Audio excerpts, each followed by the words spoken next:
Dan sekarang kita pindah ke Jelik. Tadi nggak jadi. Nggak jadi, karena waktu durasi sudah mau habis. baik. Dan ini ada Jelik yang selamat untuk Vissel Kobe akhirnya menjadi juara Jelik untuk pertama kalinya dalam sejarah klub menjadi juara di tengah-tengah mereka membangun mendatangkan Iniesta. Siapa lagi kemarin sebelum Iniesta ada lagi, dan sekarang Podolski. ada eranya Podolski, dan sekarang mencoba memasukkan Juan Mata walaupun Juan Mata nggak banyak terlibat, dan Satu kali akhirnya game doang. bisa menutup perlawanan Yokohama Marinos. Bahkan Yokohama Marinos pun kemarin juga lagi-lagi gagal meraih kemenangan. Artinya ini menjadi sebuah kemenangan yang sangat berharga buat Vissel Kobe di last 2-3 game terakhir. Benar-benar mentalitasnya menentukan nih mereka nih. Iya, khususnya juga dari Yokohama Yokohama Marinos di game terakhir juga Kelar kalah sih, 1-3 jelek juga.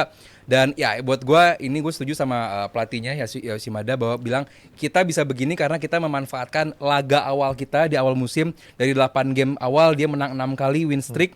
Artinya bagus banget, walaupun di bulan Mei kemarin juga kehilangan seorang Iniesta Ya. yang salah satu key player dari musim lalu, walaupun musim ini ya nggak banyak terlibat juga. Ditambah juga seorang datangnya si Yaya Osako Osako yang hampir 8 musim di Jerman, dan musim ini dia mengalahkan raihan golnya di tahun lalu 7 gol, sekarang 22 gol, ngalahin Bagus Lopez banget sebagai ya. top scorer juga.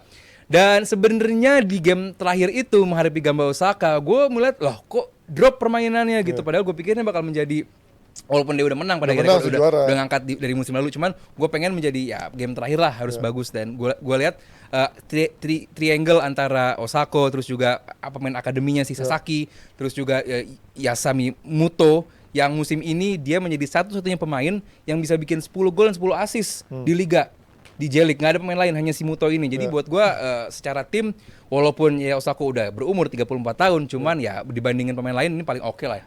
Si Vissel Kobe ini. Tapi jadi sebuah hal yang positif ya untuk liganya sendiri, karena hampir tiap musim selalu persaingannya hampir berubah-berubah. Nggak Hampir pernah. dominasi kayak Premier League, City Liverpool, City Arsenal, atau dulu MU Chelsea, MU Arsenal. Sekarang Dulu kayaknya- Urawa Reds bagus, Ya sekarang orang di Jelik biasa karena aja. Urawa Reds dulu ada eranya Jubilo Iwata, sekarang Gamba eranya Vissel Osaka Kobe, menguasai Gamba Liga Osaka. Champions Asia. Ini cukup menarik memang. Jadi buat kalian yang memang cukup suka persaingan di liga tiap tahunnya, mungkin bisa menyaksikan Jelik karena ada banyak warna yang bisa kalian saksikan di tiap musim ya. Dan kita pindah ke bagaimana seorang legend. Gue nggak tahu mungkin Gen Z kenal apa enggak sama seorang Shinji Ono, karena iya.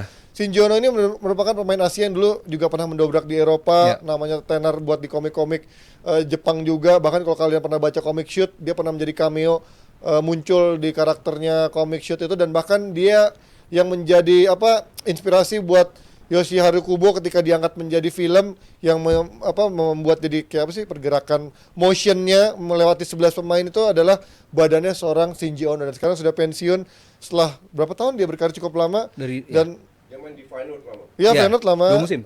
Dan ini menjadi pemain, ini bersama Nakata menjadi 2 pemain yang menjadi pionir buat pemain Jepang ada di level Eropa sebenarnya. Orang mungkin taunya selain dari Feyenoord, pertama kali nama Shinji Ono itu terkenal waktu dia membawa Jepang masuk final U20 Piala Dunia di Nigeria. Waktu itu mungkin secara konteksnya pemain-pemainnya siapa aja, Ronaldinho, Xavi. Terus juga ada Cefanton, kalau tahu Javier Cefanton. Cefanton. Ya itu.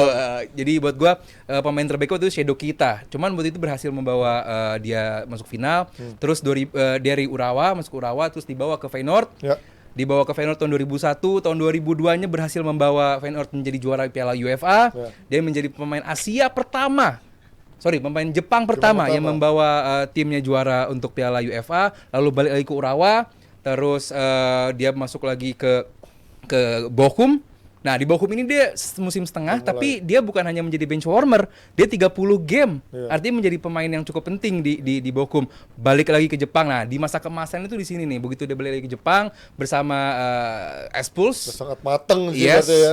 bagus banget sampai memikat hati dari tim Australia Western Sydney. Ya, balik lagi ke sana ya. ke Western Sydney, balik lagi ke Jepang lagi, ke tim yang pada akhirnya membawa dia pensiun, Hokkaido, yang pada akhirnya dia menjadi pemain luar biasa di sana.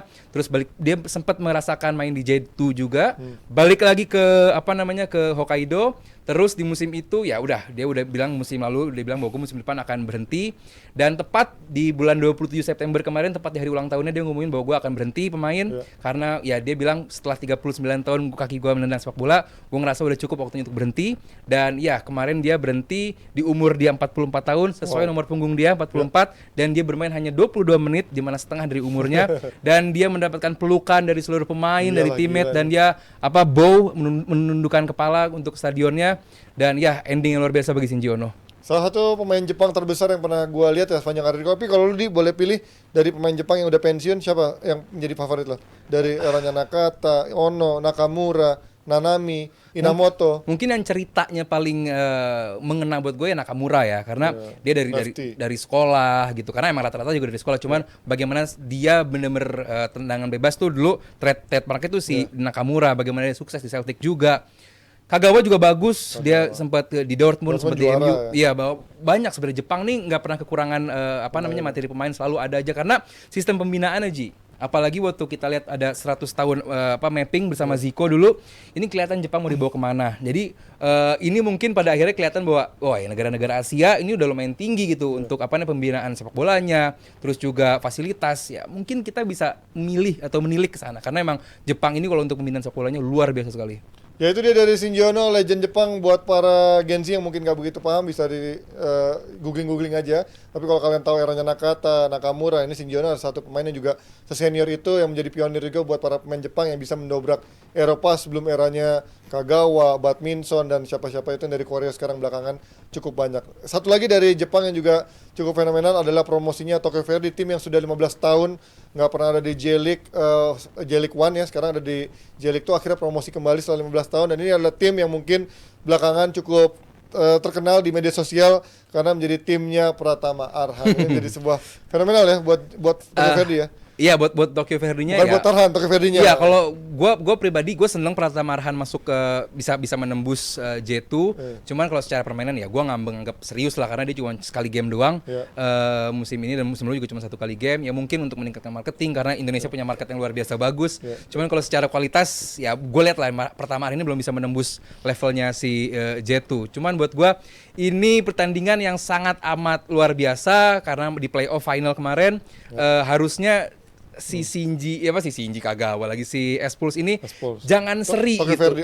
Iya, seri sampai akhirnya harus masuk playoff karena kalau dia menang aja lu nggak perlu masuk playoff, lu langsung lolos. Cuma gara-gara dia seri di game terakhir dia harus masuk playoff dan lu harus masuk final menghadapi Tokyo Verdy dan lu kalah lu seri. Di mana aturannya kalau lu seri di final playoff lu dari peringkat. Makanya karena skornya satu sama, tapi karena Tokyo Verdy peringkat ketiga, si S-Pulse ini peringkat 4. Ya, yang lolos jadinya Tokyo Verdy. Dan kalau J1 punya Visel yang pertama kali juara. Nah, ini punya Tokyo Verdy yang pada akhirnya setelah sekian lama pertama kali lolos ke J1. Kalian harus stay. Buat gue gak penting. Kontraknya habis Januari. Gak penting sih karena gak dimainin juga gitu, gak dimainin juga. Tapi menurut kalian kalau dia punya chance untuk bisa ngerasain atmosfer J-League 1 gitu, menurut kalian bertahan apa enggak? Atau cabut? Enggak, karena dia enggak bakalan main. Karena Dia even harus ke tempat yang dia main. Titik sesipun itu. bisa masuk ke Tokyo Verdy bagus, cuman main apa enggak gitu. Kalau jadi bench warmer percuma. Makanya tadi gue bilang Shinji Ono pindah ke Bochum bukan jadi bench warmer. Nah, itu kan lu masuk ke liga yang di atas bukan sekedar, "Woi, seragam gue nih Eropa, seragam gue nih Jepang." Tapi kan bukan lu menjadi followers timnya ya. Itu berhasil sih. Iya, bukan cuma itu tugasnya. Itu ningkatin jadi centang biru. Untuk pribadinya justru untuk bagaimana dia bisa membangun dirinya sendiri. Iya, kan? banyak pemain kita yang gue berseragam Eropa. Lu main nggak? Nah, gitu sih. Bahkan ada yang di Iya. Enggak jadi ya sama kantornya Awi. Iya. Oke, terima kasih banyak Awida Sarimande. Kita ketemu lagi hari Rabu. Dadah. Bahaya kalau ngomongin 4 jam.